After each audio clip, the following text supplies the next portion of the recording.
You're watching Smart Money. It is now time to address your financial queries. Let's welcome our first viewer, Prasanna, who is joining us from Bangalore. Hi, Prasanna. Hi, Vivek. Good evening. How are you doing? I'm very happy to know that you managed to save quite a bit. How do you manage to do that? Indeed, this is always a kind of financial prudence, which is very important. I started thinking about it from the early years and slowly started building up the portfolio. Okay. And I really would like to thank your team and hats off to you for this great initiative. Thank you very much, Prasanna. I have with me Gaurav, who has gone through your entire portfolio, and he'll tell you whether you're on the right track or not. Gaurav. Prasanna, just one. So I've gone through your portfolio, and as Vivek said, you have been able to create a lot of wealth, and really at this age, with two dependents, being able to create, and in fact you're saving almost 40 to 50% of your income, which is great. Just two questions. You've gone for real estate sector aggressively. Any particular reason for that? You have one house that you live in and you have two more houses that you have purchased. Absolutely. This is with a kind of a long-term planning. When I felt that there could be a possible appreciation over a period of time, and simultaneously it can also create a cash flow in a later date whenever I am in need of, so that it can add up to the portfolio further. Okay, so here are a couple of things for Prasanna and a few more things that even viewers can consider. One is, let's go step by step, and then I'll come to his entire portfolio about real estate as well. First, let's begin with contingency fund, and that's where, Prasanna, there is certain amount of efforts that you will have to put in.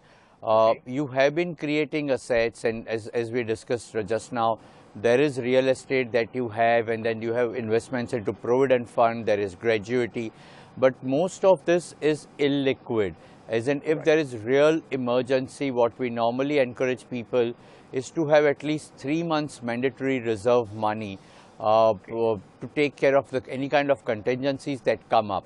And hence ensure that apart from your monthly expenses, EMI that you are paying, multiply that by 3 and keep that money in savings bank and link to fixed deposit in a sweep-in manner. So currently you have some amount of fixed deposit, etc. But you need to jack that amount up, because single earner and about 3 months. So my feeling is you're talking about 70,000 at monthly expenses, but there are EMIs as well. So, so kind of multiply that by 3 and ensure that much money is there always for contingency, and a small amount of cash at home, maybe 15,000, 20,000. So even if there's to be a hospitalization at night, there is enough money to give deposit. So that's the first part that I'm looking at. Second is health insurance, and at this stage I'm fairly comfortable. You have a floater policy for 3 of y'all, and which is fine.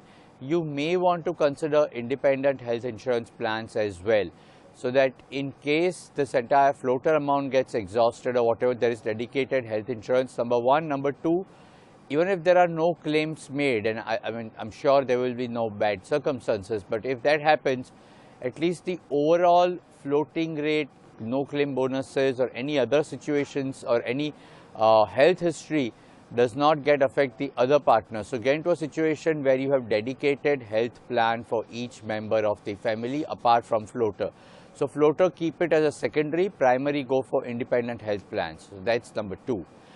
Then we come to life insurance, and that's where you will require some enhancement. You have some investments in insurance products which are more from investment perspective, and that's why you need to keep in mind that insurance should be bought more from covering the risk of the death of an earning member. Now, for you, what you need to go for is a term plan. So ensure there is a term plan. You may want to take a term plan worth about 1.5 crore. Now, you may want to go at one shot right now, or split across 2 years. So do 75 lakhs this year and then maybe enhance it to 75 lakhs next year. But you need much larger cover, because there are outstanding loans, plus you are the only earning member. And there are many years before your daughter grows up and she would be into a career. So you need to have health insurance. Then we come to loan. Now there again I have a question. You are reflecting certain amount of outstanding on credit card. Now, is it due for more than a month, or it's less than a month? It's just the bill that has come in which you have not paid and you'll pay in due course. Yeah, it is about 45 days. Okay, fair enough. So there is no actual outstanding. It's a payment cycle that's where that is outstanding. So I'm perfectly fine on that.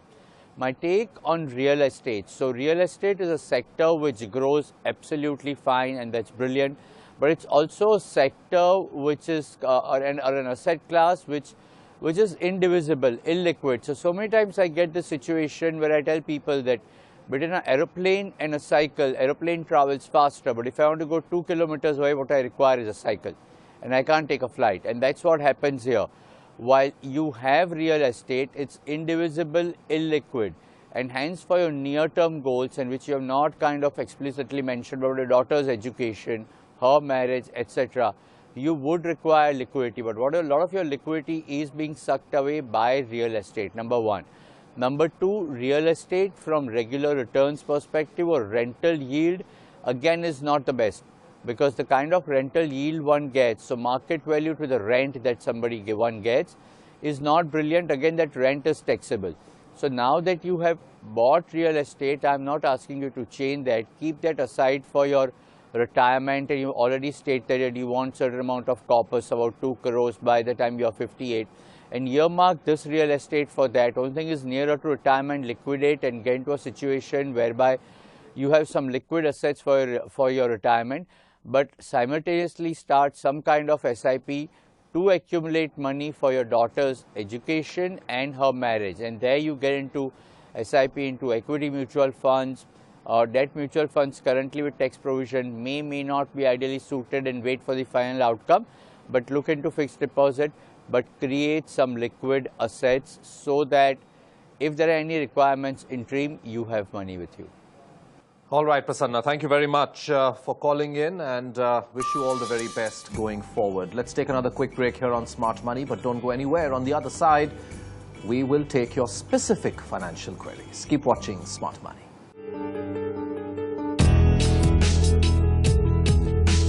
I'm Shakti Mehra, working with a finance organization for the past 12 years. Why I approached Smart Money was I knew there was certain amount of information which I could gather from other channels and other websites. But I think Vivek and the Smart Money team, they research into your stuff. They research into your background before they provide any suggestion. So that's what interested me. So for example, they helped me with my they gave me suggestions on my medical, how I should be approaching my medical, how I should be taking my tax, how I should be approaching my other finances, what kind of buffer I have, and how do I do my spending in the next couple of years coming from now. So thanks to Smart Money, and all the best. I think it's just proven itself that it's one of the best, and all the best for the next future.